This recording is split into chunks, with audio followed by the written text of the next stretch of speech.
Hello and welcome to a new episode of Race Recap, where we provide you with all the key insights and crucial information from each weekend's feeder series action. My name is Thomas Groves, and this week on Race Recap, we've got not one but two series covered today, as both the GB3 and GB4 championships got underway at Silverstone this weekend. And since he was at the track to witness all 6 races, we thought it only made sense to bring on Seb Tirado.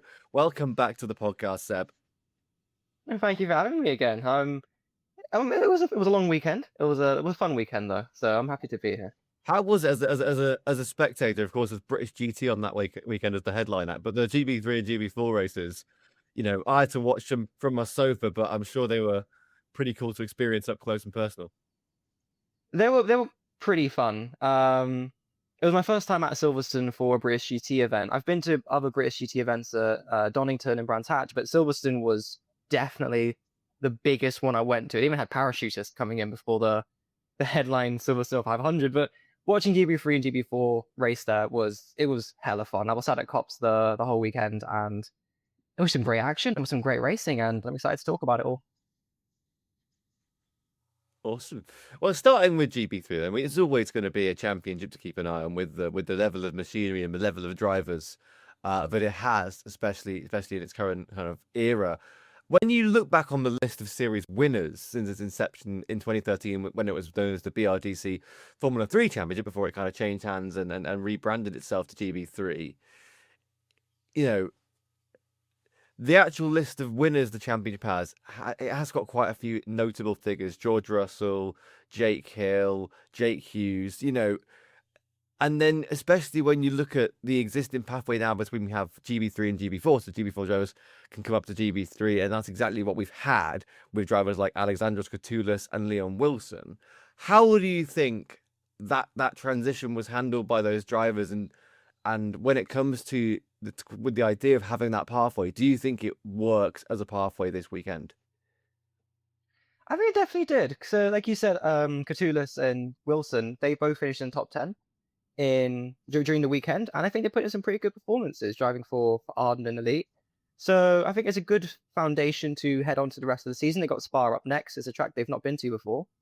But I think they can say they've had a good start to the season. I think it was a good way to get off the starting blocks. Yeah, I think it was a good starting point. Considering the kind of the uniqueness of the technology we have in GB3, it's kind of different to the Formula regional level cars. We've got that fuel tank on the side. There's DRS, which I think is an incredibly cool thing to have on an F3 Formula regional level car. But also, what we mentioned just then, what we have with GB3 is those high-level drivers with at least big names in the feeder series world, and we've got them this weekend. We had Jin Nakamura, we had Nikita Bedrin, Abby Pulling, and of course, feeder series most recent interviewee, Aurelian Nobels. Go check that episode out if you haven't already. What do you think those guys who maybe had a bit more expectation on their shoulders, how do you think they pulled it off this weekend? Well, I could definitely say Nikita Bedrin exceeded my expectations because he's had a lot of experience at the Formula Regional level, so I was expecting him to be at the front, but I didn't expect him to be at the front. Like his 2 victories over the weekend were spectacular. He had a great battle with Gegan Fairclough, especially. I believe it was in race 2, I think, when he had that battle for Maggotts and Beckers. That was great to see. And Jin Nakamura, he was a last-minute addition to the grid to replace Noah Lyle. He's doing this alongside F3, and throughout the weekend, he was just getting better and better. And then the reverse grid race, he finally got victory, and what a victory it was. Like, I was watching the last lap on my friend's laptop, also with sat at Cops, and I literally cheered when he made that move into Brooklands because it was spectacular. So they could both say they've had really good starts to their GB3 seasons. But then on the other hand, Abby Pulling, it's really not the best start she would have wanted. I mean, a lot of last year was not the best for her. She didn't really have the best of luck, especially in the middle of her season. It's not been the best weekend for Abby Pulling. Like she faced a lot of difficulties in the middle of last season. She was not where she wanted to be. So, I mean, new season, new upgrades to the car, at a track where she's had good performances before.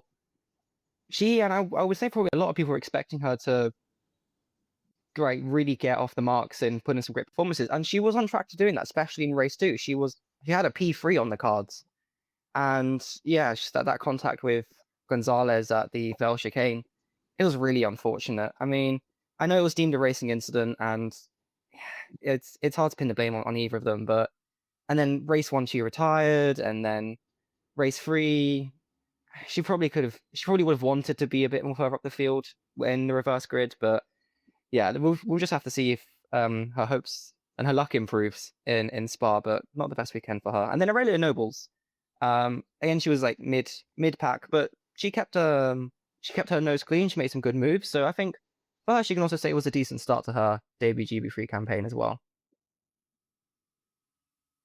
Yeah, and I must say as well the chassis kind of proved itself in that moment between Gonzalez and Pulling. I was kind of like, you never like seeing a car mounting another car.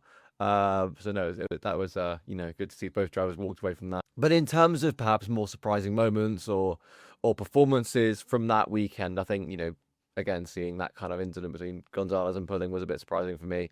You don't normally expect it at kind of that corner at that speed, but in terms of those more bigger surprises over the weekend, I think someone you have to name is Flynn Jacks. The way he kind of moved through the weekend, he started kind of near the back in race one, and then suddenly found himself at the front and almost had that win, if not for Chin Nakamura's last ditch overtake. I mean, yeah, I think he's somebody I think you have to mention in there. But it was a really positive weekend for him. I think he'll take lots of good things away from it. He definitely should, because especially last year, the entire Elite Motorsport stable in GB3, it was a very tough season for them. They were pretty much at the rear of the midfield. So yeah, seeing Flynn Jacks finally being able to prove what he can, and that he can run at the front and can contest for victory, it was great to see. And I have to say, like his interview post race on the broadcast, that did get me in the feels, because you could tell just how much that win would have meant to him.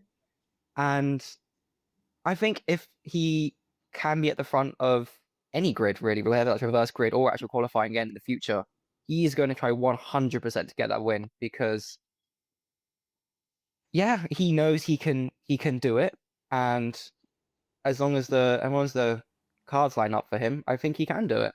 And yeah, like you said, really kind of unfortunate for Jax, and also for Elite Motorsport not to get the win, because of course they were leading 1-2 at the start of that race. They had that race locked down for so long, but I think it was just that safety car restart that kind of meant they lost the gap and they eventually lost the win. But I think also worth mentioning, the defensive driving that Jax did put on there right until last couple of corners, and also Kiho Lee was really really in.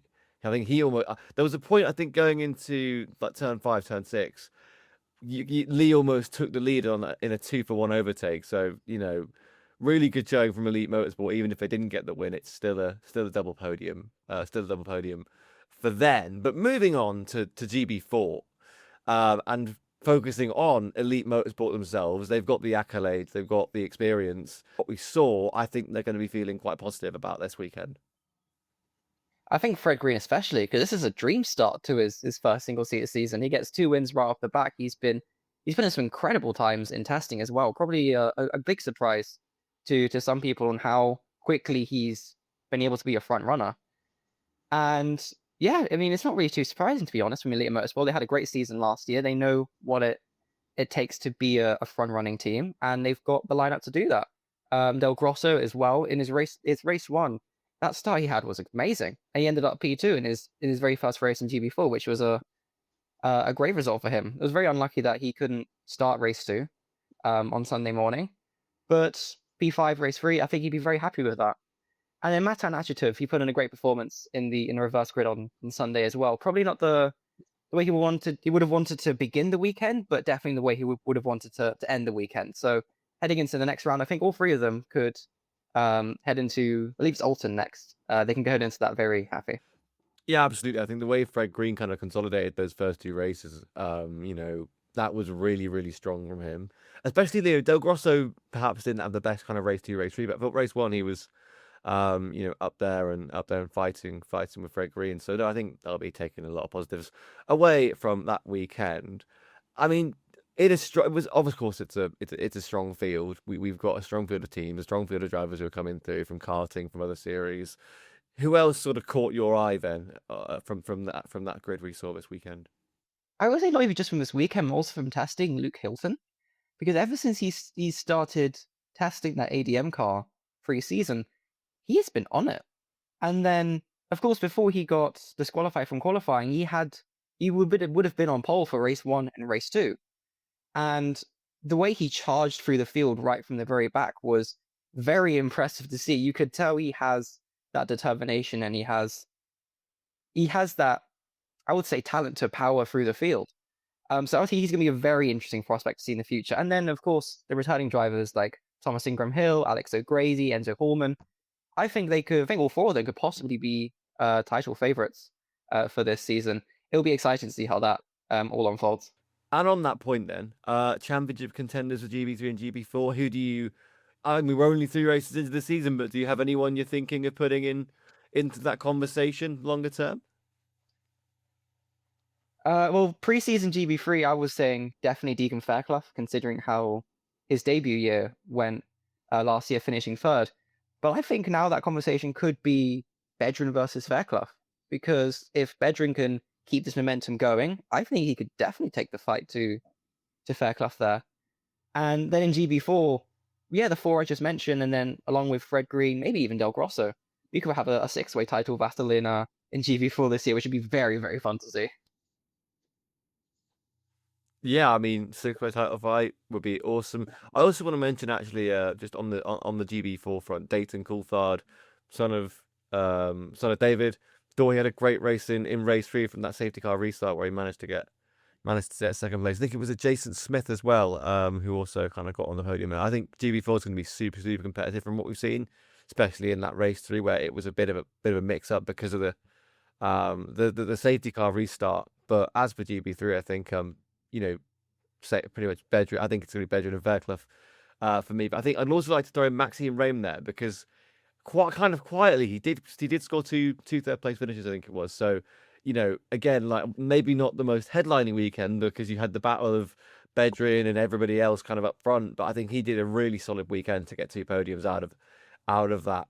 And yeah, honestly, GB3, GB4 looking like amazing seasons. I haven't really watched GB3 that much before this season, and I was surprised at how brilliant the DRS makes the racing. Like it's really good, a really good package they've got there. And I know they've had some engine troubles, but I think that's sort of thing that should get sorted out. So I'm really excited for both those seasons because I think they're going to be amazing years for racing.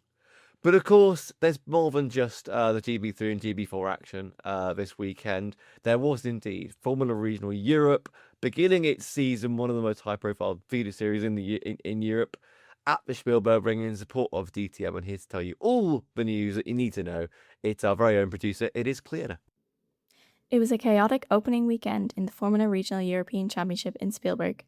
Keen Nakamura Berta started off the weekend strong, taking victory from pole position after holding off Rashid Al-Tahiri, Alex Nenovich and Sebastian Weldon. That was how they crossed the line in race 1, but a post-race 10-second time penalty for Nenovich saw the reigning GB3 champ drop from P3 to P12 in the order.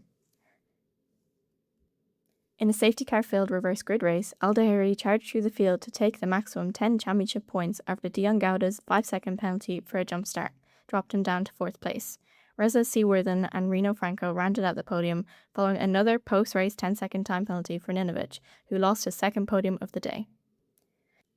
To Sunday's race, where the drivers once again got plenty of practice using the new race mode on safety car restarts.